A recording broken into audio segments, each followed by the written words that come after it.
Hey guys, this is Camfrey15 back at it with another video for you guys, and I'm back with another Fairy Tale 100 Year Quest manga chapter review. And we are here with manga chapter 85 for 100 Year Quest, and man, what a good chapter. Hold on a quick second.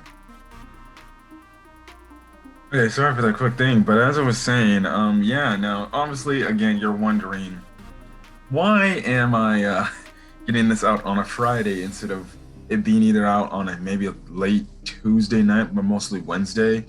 Listen, I totally forgot that we were having a fairy tale manga chapter this week.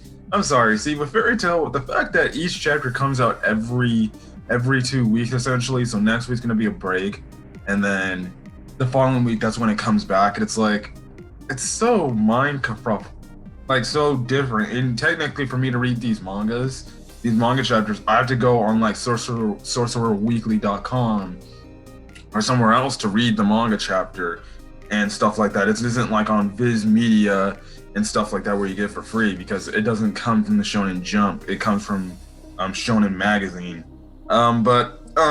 Listen, this was a good chapter. Nevertheless, we get the end to the Gray versus Hakune fight, and we get the essentially build up to what it looks like it's gonna be Natsu and Urza versus Celine, with some things that take elements, I'm guessing, from the Tartaros arc, which is again pretty dope. So, anyways, let's get on to chapter 85, titled Ice Giants. Now, again, like every other review, I'm going to talk about the cover page. The cover page of this art is of our wonderful lolly girl Wendy. I don't know if you can consider her a lolly. She's like in her like teens. She's like 15 or 16 or something like that. I still don't know her official age yet. It's like in that area, like she's 15, 16, or 17, I believe. Well, technically, she's not really considered a lolly because she's over like freaking 800 years old or something like that, because she's from the past. It's still weird. Listen, I'm been redoing my fairy tale arc reviews. If you guys wanted to know, I'm already up to the Tower of Heaven arc in my reviews, but I'll be posting those soon. But when I get talk about Tenro Island, I'm gonna be like, one huge missed opportunity is the fact that I know that Wendy's a main character, but I really do believe that if I could redo the entire fairy tale story in my own eyes, I would have Wendy stay in fairy tale and she would age. And by the time Natsu and the others come back, she's essentially the age. She's essentially at the age that where Sting and Rogue are, because if you guys don't know, she's essentially she has the same identical age as Sting as Rogue. So she would have been probably just like every other fairy tale, and probably like her Edalus counterpart, just a I guess you can say big boob woman that looks hot. And I guarantee you a lot of people will definitely would definitely love to see Wendy like that. I'm still waiting for Wendy to do this. That's why I wouldn't mind if we get a Fairy Tale Next Generation. We see a much older Wendy, but I would honestly die if she barely has any boobs, because hey, it's the whole thing. But honestly, I feel like they're gonna just do it. Did they ever do a Fairy Tale Next Generation series, which I would honestly be down to watch or down to read? They don't give my girl Wendy, her big bajangles as she keeps wanting. It's gonna be something that I'm gonna have an issue with. But hey, anyways, that is what it is. Anyways, getting to the real manga chapter, we see Gray and Hakune eventually again face to face, and after the thing where Hakune tried to, I guess, lure Gray into falling into his, I guess, deepest dreams and stuff like that, she comes out and she's like, he broke my freaking spell, and she's like, damn you. So then she does this attack called Diamond Titan, which essentially creates an ice giant type of thing, and it looks like honestly an ice orc. And yeah, that's crazy. So then Gray responds by saying, so you think you can beat me and make your magic, do you? So then that's when he makes ice make heavy knights, and essentially that's the thing he combats with it, which is really freaking dope, because you get the top panel overhead. There's a kind of what's much of a full spread, and it's just gray with like not only paladins in the back, but like these knights in the front, these smaller like ice knights in the front and stuff like that. And it's so freaking crazy. This throws Hakune off her game, and then Hakune is shocked, like, how could he make this much ice in like this amount of time or that quickly and stuff like that. And we just see the ice giant and the ice giants and the ice titans just going at it, and you seeing that the ice titan is getting overwhelmed because there's too much ice giants and stuff like that. Now it's funny because the elder and the elder and Ferris are like, what the hell is going on here and stuff like that. Wendy's also shocked at the fact that she's like, that's Gray's magic, and Happy's like, who would have thought he could make all that? And Carla just essentially responds by saying, well, that's Natsu's rival for you, and it figures he'd be that strong. Again, we know with his demon slaying magic and on top of his ice make magic, he's an insanely powerful character.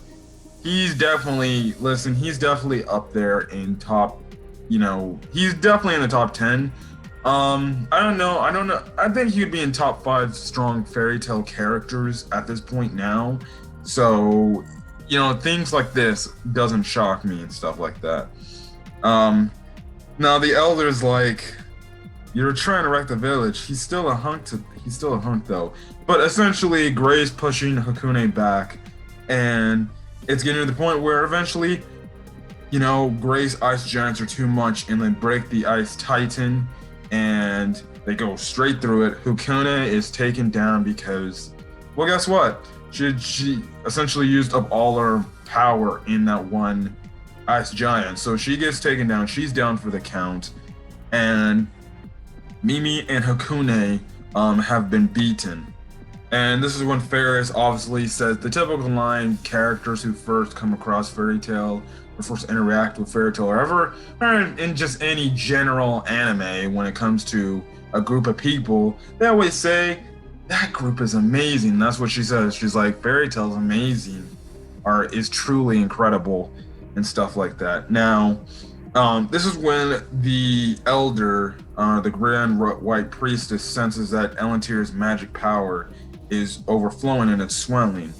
And she's like, not even Suzaku could beat Celine and stuff like that. So Carla asks Ferris, saying like, can't you do something to, erase the magic power in the world?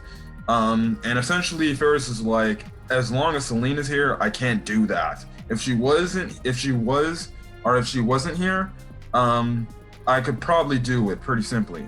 Now, the Grand White Priestess says, for generations, we have devoted ourselves to harmonizing the magic of this world by whiting out the excess magic power and erasing it. However, because Celine wanders through space and time, far more magic power is accumulated in this world. And Happy kind of responds to like, why would Celine do this? And again, we really truly don't know why Celine's doing all this crap. Again, I think to her, we know she likes to play good fancy games and likes to have fun and stuff like that. We don't really understand her true motives. She's brought up in the past a little bit about what her true motives is, but she's kind of just a character that, she just kind of is looking like to have entertainment and fun and stuff like that. And she just wants to see, will you entertain me and stuff like that. But we really don't know what like her ultimate ulterior motives of, conquering these worlds and trying to make these worlds overflow with magic power and stuff like that. So, yeah.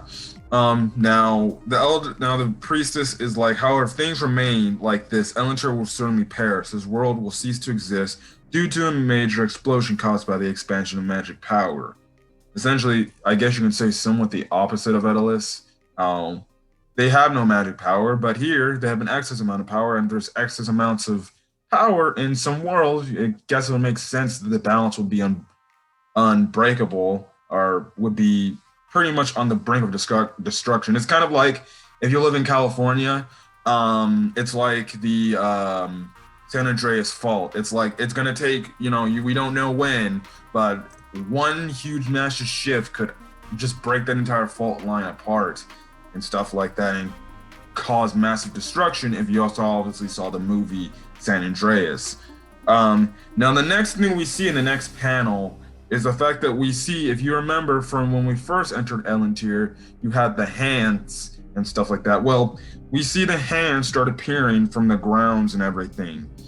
And Wendy's looking at all this, and then they cut over to so many other places in Elentir, like certain towns, certain villages, certain, plains, just have all these hands just come out of the ground, out of nowhere.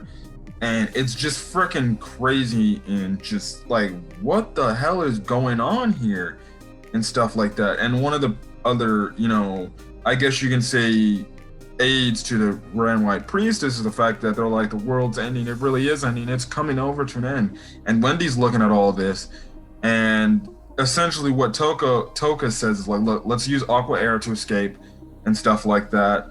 And Ferris is like, how many people can we take though?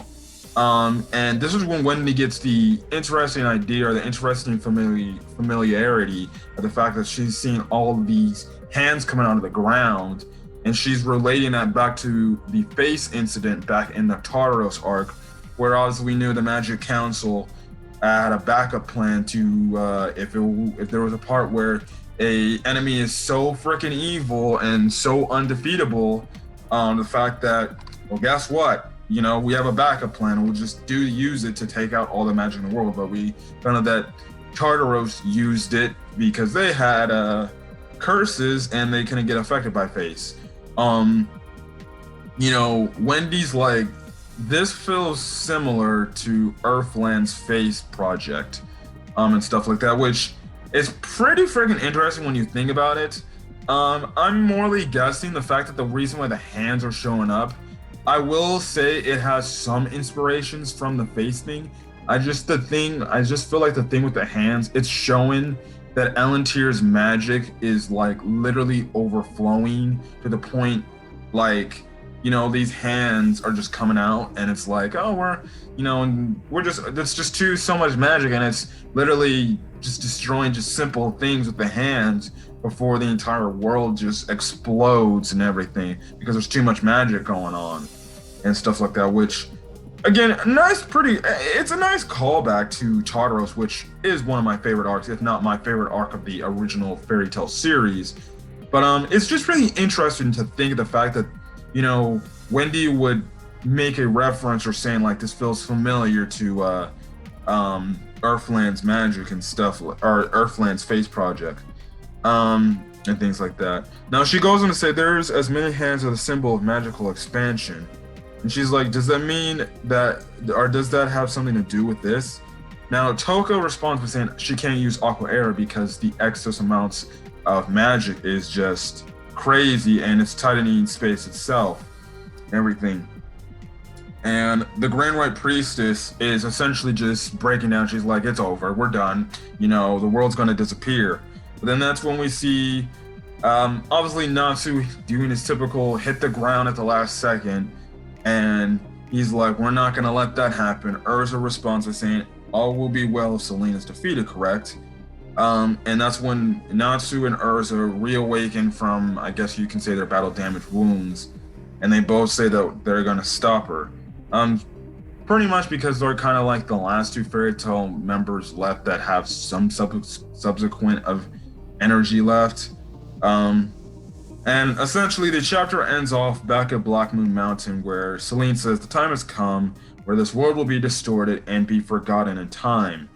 And the last few panels is where she's telling Suzaku the fact that, well, it seems like you gave me a good run, but alas, you're going to lose again. Now, Suzaku,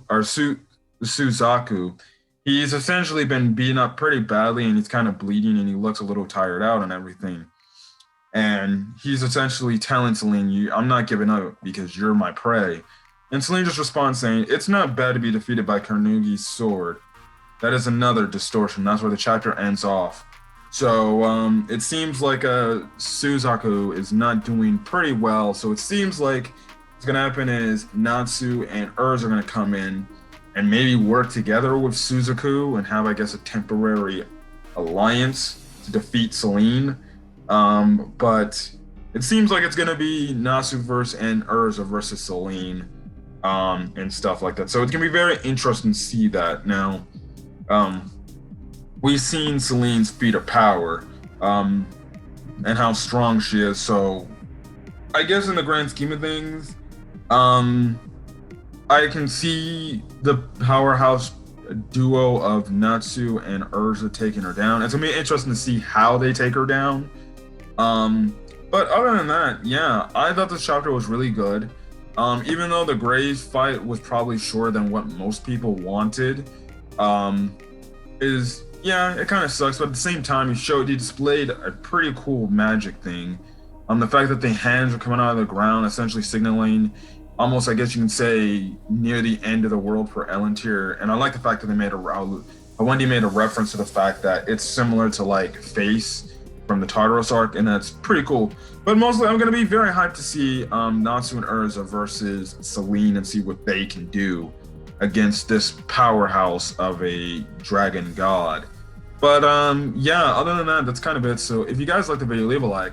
Put in the comment section your thoughts on this week's manga chapter for Fairy Tail, as well as hit the subscribe button if you want to get more Fairy Tail 100-Year Quest manga chapter reviews, or when they eventually come out, because I still have to render those videos and create them. Look forward to I guess my redos of my Fairy Tail arc reviews, starting with the intro to Fairy Tail / Eisenwald arc review. But other than that, I'll catch you guys on the next video. Until then, I'll see you guys later. Peace.